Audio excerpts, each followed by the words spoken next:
bird on a tree. I'm just sitting here. I got time. It's clear to see. From up here, the world seems small. We can sit together. It's so beautiful, you and me. We meant to be in the great outdoors, forever free.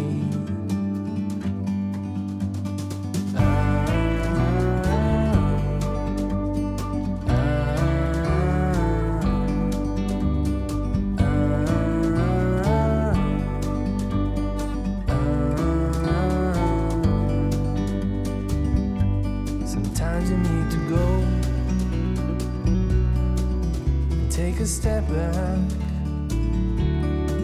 to see the truth around you. From a distance you can tell.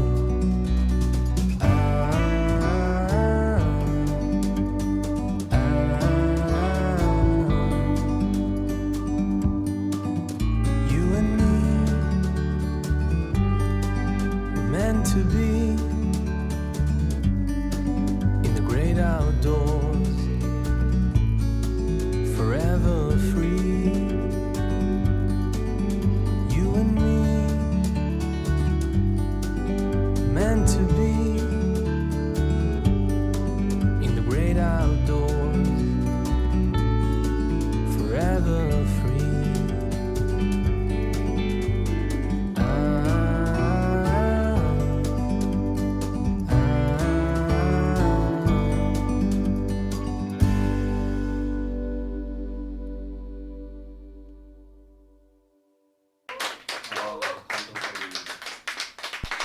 박수가 너무 망설이면서 쳐.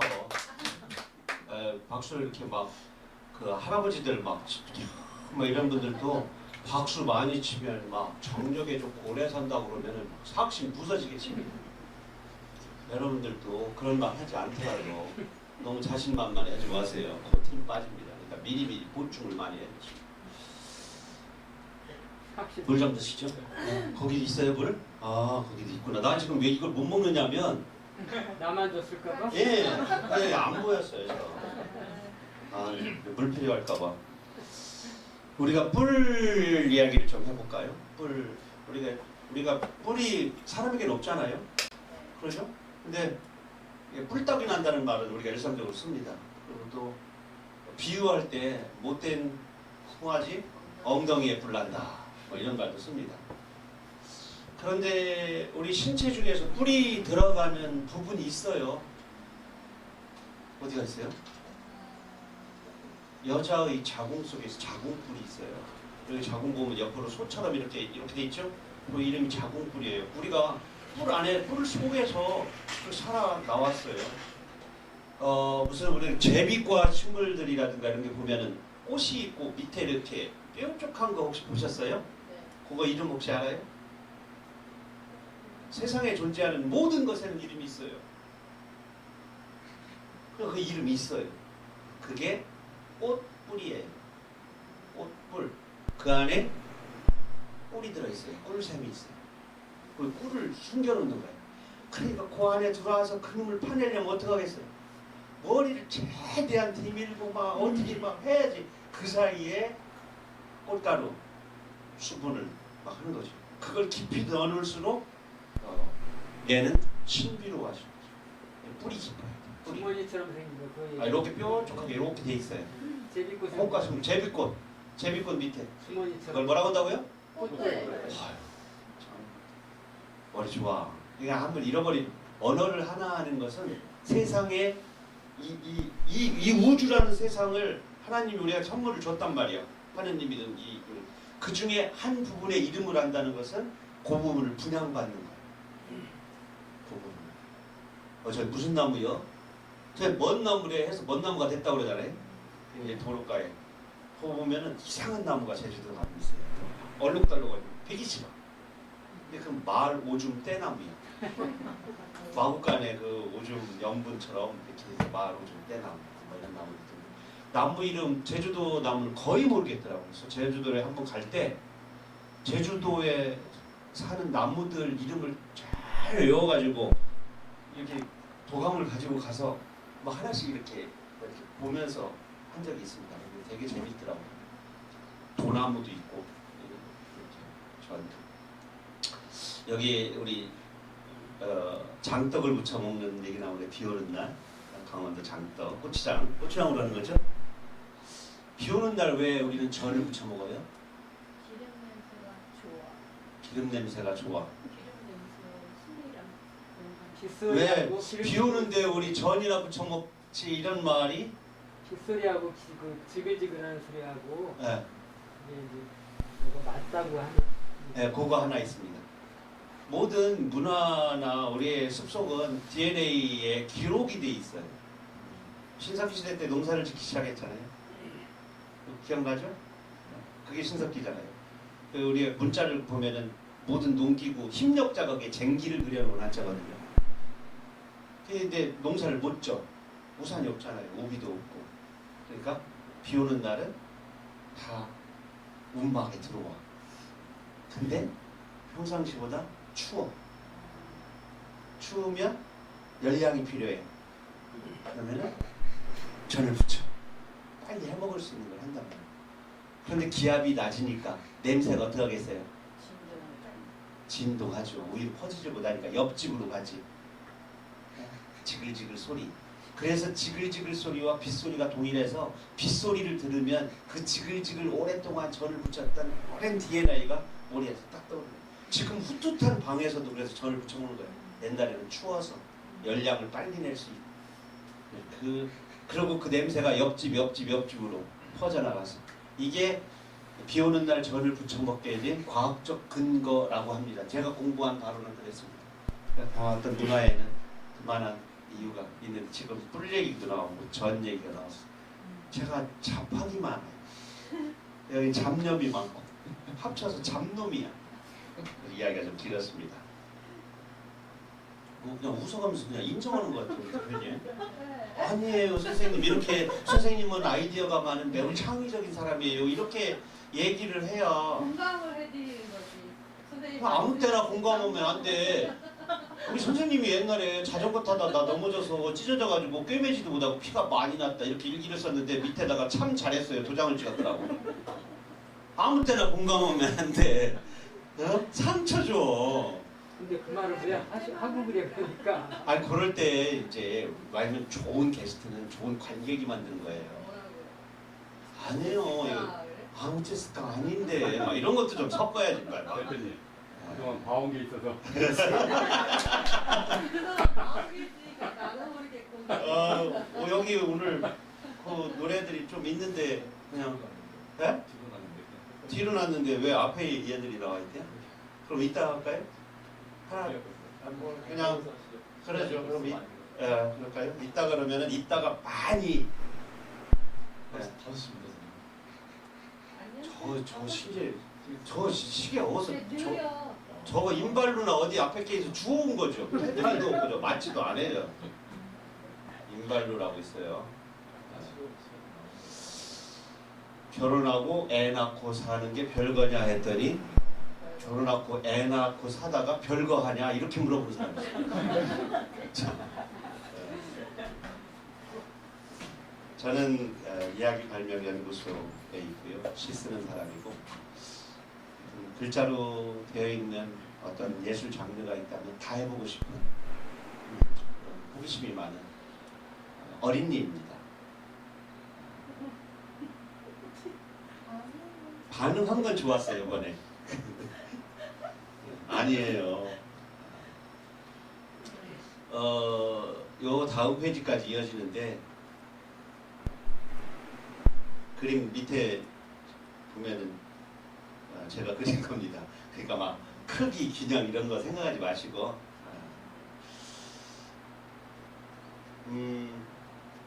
손난로라는 시부터 한 편씩 읽어가면서 이야기를 좀 해내고 이 시 속의 풍경과 시간, 등장인물 그리고 행간에 이렇게 있는 어떤 마음까지도 함께 해주시면 좋겠습니다.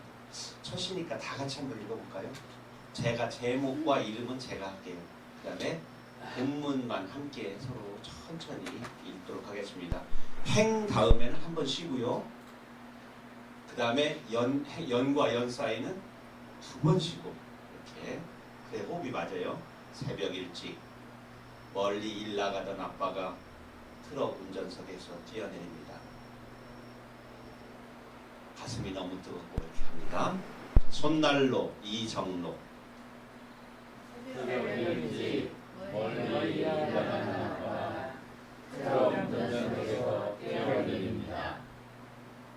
가슴이 너무 뜨겁고 따끈따끈하고 술했던 심장을 부여잡습니다.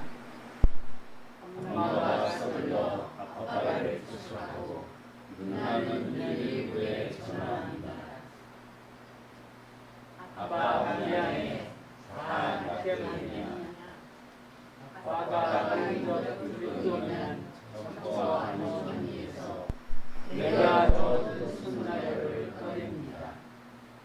누나와 엄마와 아빠가 부족하고 웁니다. 그 기적을 맞은 나도 가운데 갇혀서 엉엉 웁니다. 사실은 시에서 이 엉엉 이런 거 쓰면 안 되는 건데 다른 말을 쓸 수가 없었어요.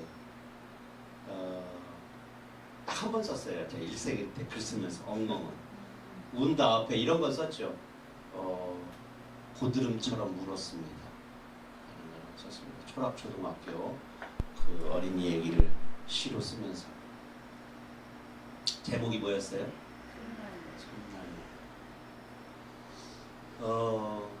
글 안에는 지금 몇 명이 나와요? 4명, 일가족이 나와요. 아빠는 뭐 하는 사람이에요? 트럭 운전하는 사람이에요? 또 한 가지 정보가 또 있죠.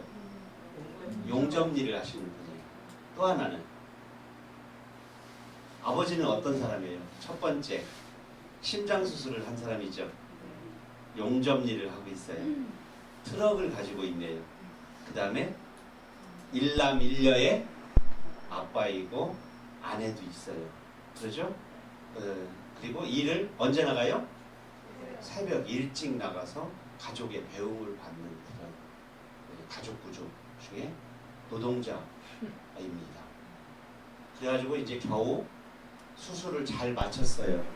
그리고 새벽 일찍 첫 출근을 하는 날 막내인 내가 어떻게 했어요? 아빠를 위해서 추운 겨울이니까 점퍼 안주머니에 손난로를 넣어뒀는데 아빠가 시동 걸고 부스럭부스럭 움직이고 하다 보니까 손난로가 뜨끈뜨끈해지면서 자라보고 놀란 가서 소뚜껑 보고 놀란다. 그러니까 가슴이 갑자기 뜨끈해지니까 이게 웬일이야 하고서 트럭 운전석에서 뛰어내렸어요. 여기 가슴을 붙잡고 뛰어내리니까 배웅하던 엄마와 누나가 빨리 119에 전화하라고 하고 아직은 몰라 왜 그런지 빨리 119에 전화하라 막 서로 부둥켜 안고 아빠 어떡해 막 하는 사이에 아빠가 용접불똥이 난 점퍼 안주머니에서 손난로를 꺼내줘. 그러니까 엄마가 누나가 이놈아 그거 걸르면 어떡해 하고 등짝을 때리고 천만다행 재발하지 않아서 그래도 다행이고 여기 지금 없는 건 있죠. 어서 119 전화한 거 취소해 이런 건 없죠. 그리고 아들도 효도를 한 거죠. 근데 그 상황은 해피엔딩으로 끝납니다. 작은 글인데 여기 이래요. 그 앞에 아빠는 언제부터 심장병이 나서 이제 수술을 어떻게 하고 또 앞으로는 어떻게 이런 부분을 생략하고 어느 겨울날 아침 한 풍경만을 딱 잡아서 그 풍경만을 보여주고 앞뒤의 풍경들은 그냥 독자의 상상에 아주 따뜻한 드라마 한 편을 본 것 같아요. 가족 드라마. 가족 드라마. 이제 잘 표현하셨습니다. 휴먼 가족. 예, 엉엉운다가 전혀 어색하지 않아요. 그 빼기도 했는데 얘도 등짝을 맞은 게 지금 억울해서 그렇게 막 우는 건 아니에요. 그렇죠. 이 울면서도 코를 칭칭 풀어가면서 울면서도 이 이렇게 동그랗게 감싼 꽃봉오리처럼 연꽃봉오리처럼 이렇게 감싸는 그 안에 연꽃 심지처럼 가운데 내가 있어. 그 가족에 충분히 이 가족들은 더 아픈 일이나 더 어려운 일이 닥쳐도 이 둥근 그 어깨거리를 펼치면서 세상을 헤쳐나갈 것 같은 어떤 희망 이런 것들 또 운다고 시가 끝났지만 보여주고 싶었어요. 그래서 제가 공정한 시인의 사회라고 하는 이곳에 매달 그림 하나, 동시 하나를 연재를 하고 있는데 이 동시를 제일 처음에 발표를 했어요. 2022년 10월부터 현재까지 11편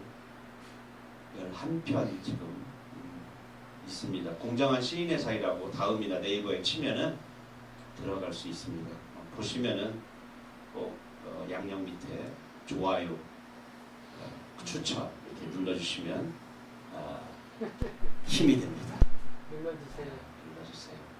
별로 없습니다. 이렇게 얘기해도 안 들어온 김에 11편 다 보고 나갔어요. 15일 날 업그레이드입니다. 매달 15일.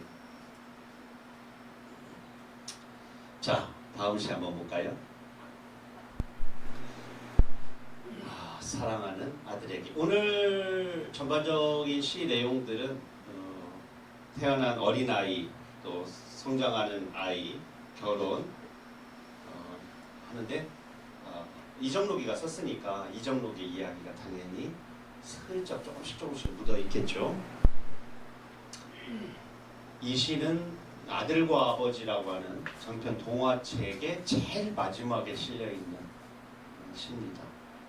연극을 보신 분들은 마지막에 전장곤이라고 하는 배우가 무대 한 중앙에서 이 시를 암송하는데 그 친구가 연기를 좀 잘해요. 또 뭉클하게 하는 구석이 있어요. 사람들 좀 앞에서 서서히 감정을 이렇게 올려놨다가 마지막에 이 시로 탁 터뜨리는. 제가 낭송해 올리겠습니다. 사랑하는 아들에게. 아들아, 살다 보면 분명 배고픈 악어가 너를 노려보는 우거진 늪을 만나게 될 것이다. 건너편 강 언덕이 너무 먼 것도, 키가 작아 다리가 짧은 것도 원망하지 마라. 악어를 만나면 두려움에 떠는 사람들과 친구가 되어 함께 징겁돌을 놓고 다리를 놓는 토목공학자가 되라. 포구를 만들고 배를 띄우는 조선공학 기술자가 되라.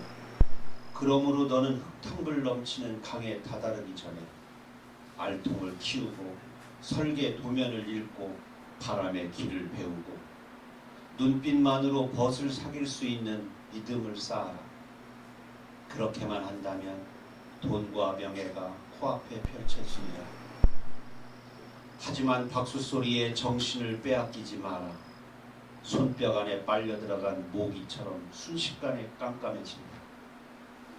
돈 세는 소리도 즐겨하지 마라.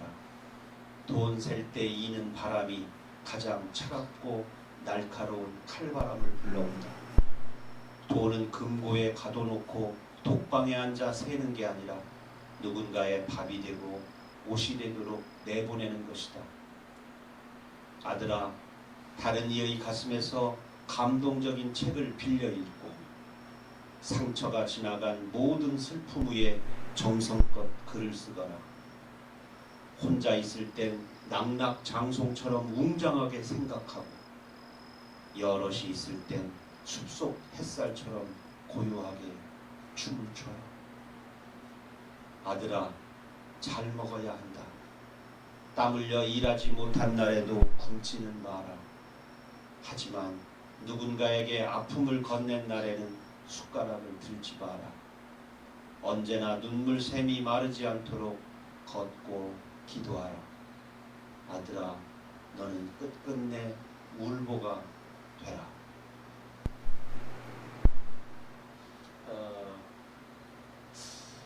저는 아버지가 이제 일찍 돌아가셔서 돌아가신 아버지가 만약에 아들에게 글 쓰는 아들에게 어떤 당부를 한다면 어떤 말로 어떤 글을 쓸까 하고 아버지의 입장으로 돌아가서 글 쓰는 나에게 보내는 그런 글이기 때문에 여기에 그런 내용이 들어있어요. 여기에 상처가 지나간 모든 슬픔 위에 정성껏 글을 쓰거라. 혼자 있을 때 사람이 작아지잖아요. 그래서 저는 그런 얘기를 좀 하죠. 혼자 있을 때는 정말 낙낙장성처럼 우뚝하고 우람한 생각을 좀 하고 남들 앞에 갔을 때는 좀 작게, 좀 낮게, 바보처럼, 푼수처럼. 아이고 저 푼수떼기, 아유 언제 철들어 정로가, 이런 말을 듣기를 전 바랍니다. 어린애 같은 이 정도. 하지만 돌아가서 글을 쓸 때는 그 누구보다 강한 그런 말을 마음속에다 넣고 살죠. 잉크는 언제나 상처의 진물을 찍어서 잉크를 삼는 것이다. 그래서 그래야 사회성과 감동 이런 것들을 확보하지 않을까. 개인의 상처뿐만 아니라 시대의 상처 이런 것들도 중요하다고 생각해요. 깜냥 내가 할 수 있는 만큼만. 지금 좀 논란이 되고 있는 간토 대학살 100주년, 우리가 관동 대지진 100년. 엊그제 일본에서 전시를 다 마치고 한국에 9월 1일 날부터 지금 일본 작가들, 한국 작가들 전시하고 있는데, 제가 9월 1일 날 전태일 기념관에 올라가서 그 기념시를 제가 썼거든요. 그걸 낭송을 했어요. 일본어로 번역하고 영어로 번역해서 지금 책자가 나와 있는데, 윤미향 의원이 일본에서 하는 그 간토 대학살 6,661명이 공식적으로 죽창에 찔려가지고 무참하게 죽었거든요. 중국 사람들 죽고 사회주의 운동하는 사람들 죽고 일본인들도 몇 명 죽었지만 그 우물에 독을 탔다라고 하는 그 유언비어에 막 혈안이 되어서 사람들을 막 함부로 죽었는데 한국 사람을 가장 많이 죽였어요. 그냥 상상을 초월하는 죽임을 당한 거죠. 학살을 당한 거죠. 그래 일본은 그런 적이 없다 하고 우리나라 또 아직 지금 현 대통령 이하 권력자들도 그들의 영혼을 잘 위로하지 못하니까 이제 국회의원도 우리 행사 때 용혜원 국회의원 딱 한 명 없고, 일본은 윤미향 씨 딱 한 명 없고, 우리의 야당도 아무런 관심이 없는 거예요. 서로 권력 눈치만. 그러니까 권력인 이런 걸 다 떠나가지고 우리의 선조들이 타국에서 그렇게 무참하게 학살된 거에 대해서 적어도 지식인이고 적어도 시인이고 노래하는 사람이라면 묵념하는 시간 정도는 갖는 것이 인간의 바람직한 도리다. 거기 이제 일본에서 여러 단체들이 모여가지고 그런 기념식을 했는데, 그 중에 이제 여러 단체 중에 한 단체가 조총련이 있어서 그 단체 때문에 크게 지금 문제되어서 무슨 얘기가 좀 있는 것 같은데, 그거는 좀 정치권에 관한 문제고, 저는 그런 슬픈 영혼에 대한 사회적인 어떤 일들도 함께 묵념하고 위로해주고 하는 것이 우리들이 또 일이 아닌가 그런 생각을 좀 했어요. 이 안에서 만약 아버지가 살아계신다면 그런 일들을 함께 동행하는 것들에 대해서 너 그러다가 다친다 뭐 이런 마음도 있겠지만 그런 거를 외면하지 말고 뚜벅뚜벅 세상을 가기를 바라지 않을까 그런 생각도 하게 됩니다. 옛날에는요, 저같이 이 정도로만 생겨도 결혼했어요. 미남들만 우리 창석 쌤 결혼하셨죠? 슬아예? 2년. 2년. 제가요 근자에 발표한 시 중에 산 것만이라는 책이 아주 산 것만 곧 이제 나중에 제가 겨울 정도에는 세상에 드러내놓겠습니다. 우리 어머니한테 누가 아유 자제분이 어떻게 되세요? 그러면 앞에 산 것만 꼭 붙여요. 아, 산 것만 5이요. 옛날에 많이 죽었으니까. 죽은 것도 내 새끼가 하나. 너무 속상한 애가 하나 있어. 다 된 눈코입 다 된 애를 정말 이게 빠뜨린 거죠. 사살을 한 거죠. 얼굴이 환하게 이뻤다고 그런 얘기 할 때 막 보면은 막 눈이 그렁그렁해요. 이름도 못 붙여주고 이름도 한 번도 못 불러보고 보낸 자식. 이름 한 번도 이름이 없었으니까. 그 우리 집 개 이름을 하도 잘 죽어서 살구라고 이름을 붙였는데 할머니, 우리 어머니가 살구라고 안 불러. 걔도 저기서 데려온 거거든. 유기견 센터에서 데려온 애거든. 살구야 우리가 부르면 안 불러. 어머니가 뭐라고 불러? 개야 이렇게 불러. 나중에 그런 말씀하시더라고. 내 새끼도 이름 못 붙여줬는데 뭐 개새끼까지 이름 붙여주랴? 그 막말하는 그 말 속에는 60년이 지나 죽은 지 60년 정도 된 가슴 속에 아기가 있는 거야 아직도. 그래서 정말 많은 사람들이 눈물로 낭독할 만한 시를 하나 정도 써야겠다는 생각을 하고 산 것만이라는 시를 써서 가장 이름 없는 출판사 잡지에 다음 달에 발표를 합니다. 정말 이름 없는 출판사. 저는 작품을 준비되면 청탁 오는 순서대로 하거든요. 어느 잡지는 돈을 마주니까 좋은 거 주고 막 아니라 오는 순서대로 하는데 딱 그 잡지가 그 순서에 딱 맞아서 다음 시집에 정말 대표작이 되었으면 바라는 산 것만이라는 시가 있습니다. 나중에 올려드리도록 하겠습니다. 보석달은 제가 결혼을 하고 2년 3개월 정확히 나오죠. 2년 3개월 만에 결혼 폐물을 다 갖다 팔았어요. 혹시 결혼 폐물 지금 갖고 있으신 우리 남편분들 손 좀 들어보세요. 형수님 폐물 있어요? 결혼식 때 받은 거? 없어요. 우리 마성형은 뭐가 있는지도 모르겠네. 너무 많아서 폐물 있어요? 다 있어요? 금모기 때문에. 금목걸이 그리고 그런 거 다 있어요? 금모기 때는 다른 거 다른 야 금요일 날 그래 집 비운 게 금목으로 다니라고 금요일 날마다. 우리 선생님은 언제 어떻게 하셨나요? 글쎄요, 모르겠어요. 어떻게 된 언제? 우리 오늘 저 먼 길 오신 뒤에 성함을 모르지만 집에 결혼 폐물 있으세요? 거예요? 네. 결혼하셨는지 안 하셨는지 제가 모르겠지만 그냥 워낙 미남이시다 하셨을 것 같은데 폐물 있어요? 배우 이 누구 닮지 않았어요? 무슨 배우 있죠? 누구 배우 닮았다고 많이 안 들으세요? 아니 뭐 장가 갔다가 좀 일찍 쫓겨나가지고 다 놓고 쫓겨나면서 빈몸으로 나와가지고 다 놓고 나왔어요. 아이고 참 남의 일에 참 잘못됐다고 할 수도. 잘 됐다고 하세요. 축하드립니다. 아이고 괜한 질문을 던졌습니다만 이제 괜찮으시죠? 네. 요즘에 뭐 트렌드가 자유니까. 우리 죄진 집에 금문부치점 있어요? 금모기 때 다 팔았어요. 그랬어요? 저렇게 목자들이 많은데 아니 집에 금이 그렇게 많았구나.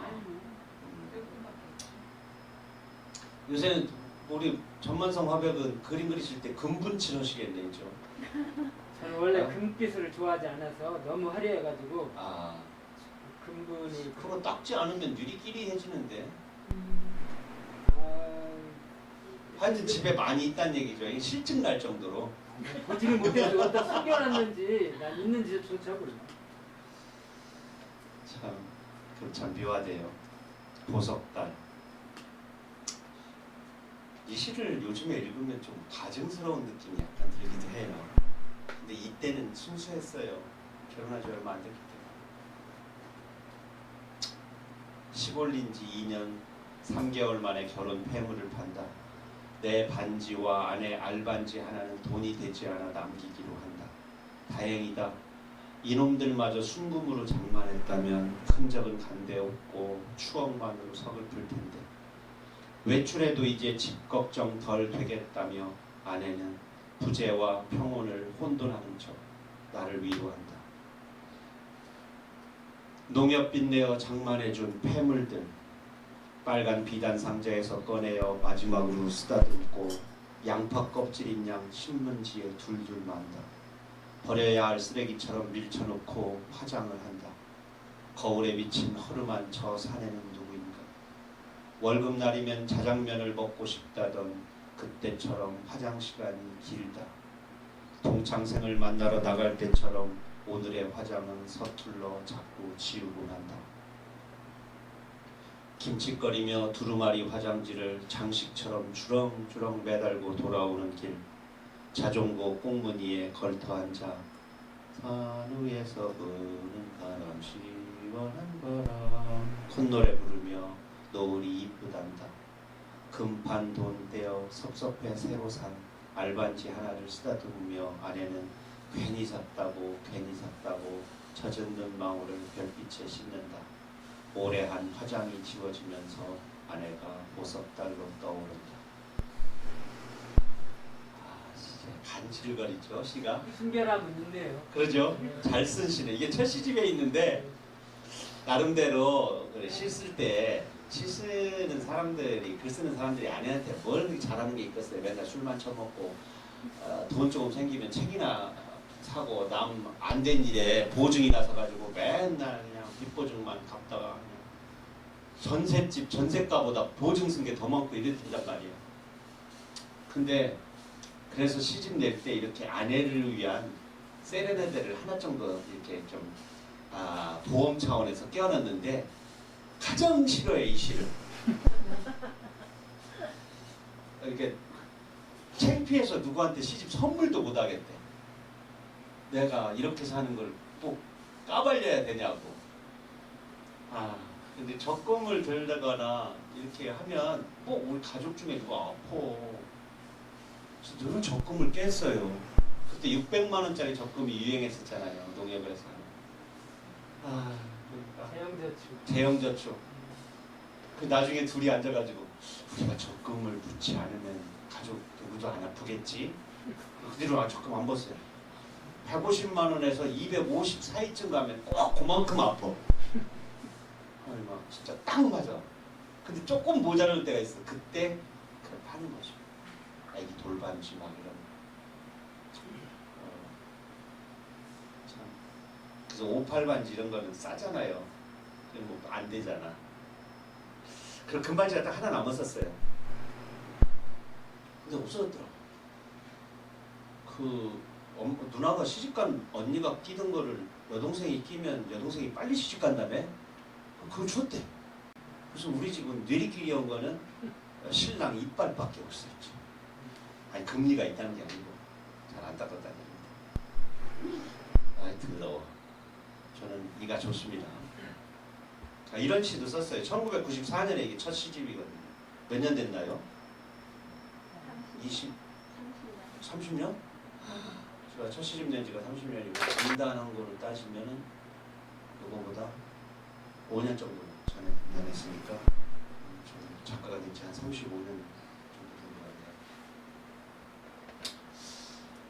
것 같네요.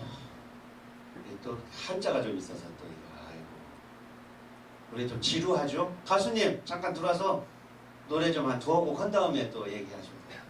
이 시 다음으로 노래 한번 해야 됩니다. 저는 이제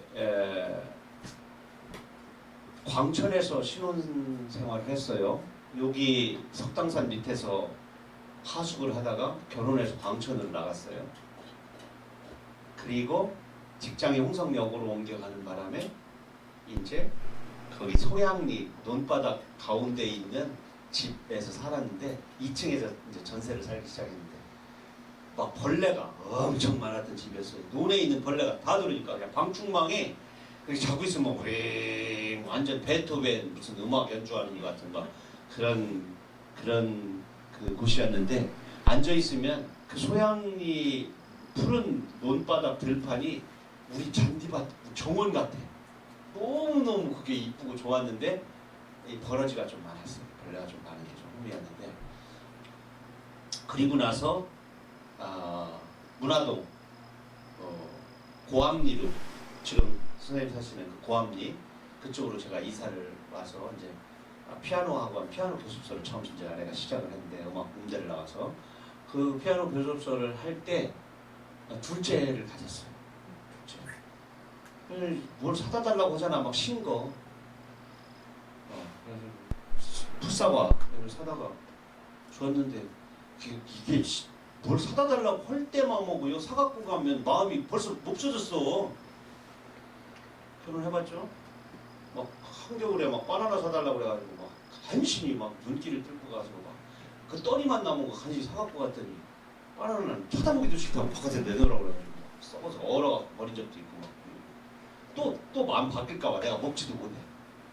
그래서 그렇게 변덕쟁이가 되잖아요. 아기가 그렇게 한다는 거. 그래야 바람에 이 시를 하나 잘 건졌어요. 두 번째 시집의 제목입니다. 풋사과의 주름살.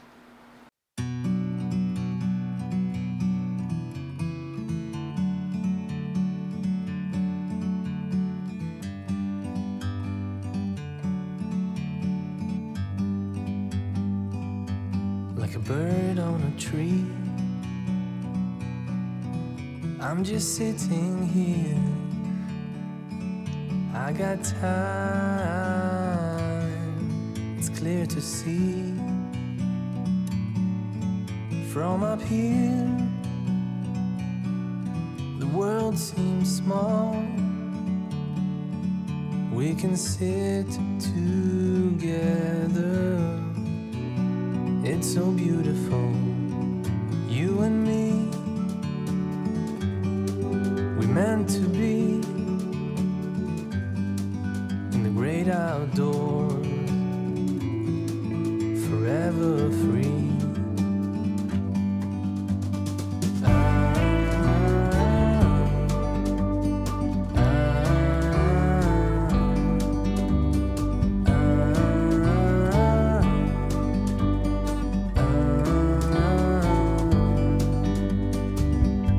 Sometimes you need to go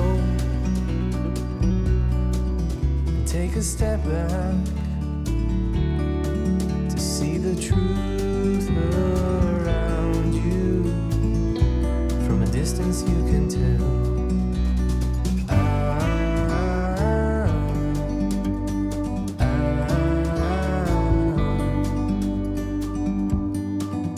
You and me were meant to be